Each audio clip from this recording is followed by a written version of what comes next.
So what I was getting at in the book is that at an individual level and at a level of a nation, you can't just judge what I describe as economic welfare, broadly defined, as being synonymous with people's bank balances or GDP.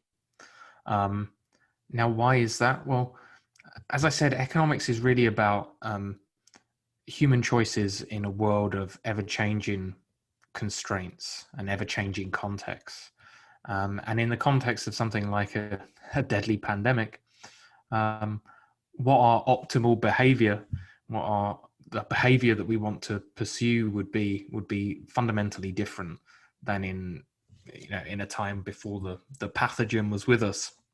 So it's certainly true that there's a lot of individuals that are financially better off as a result of lockdown in terms of having more wealth, because as you say, they were able to continue earning the same income. They cut down on commuting costs. They weren't going out to eat as often, so their bank balances were replenished.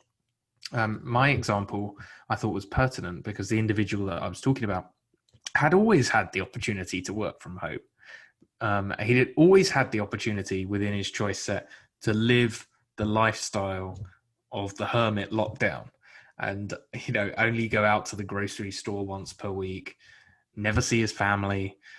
He chose not to do that. He chose not to do that because for him, his preferences were such that he actually wanted to go to the cinema. He wanted to go and play rugby. He wanted to go to football matches. He wanted to go and see his family members. That brought him pleasure. That brought him utility. That brought him human welfare.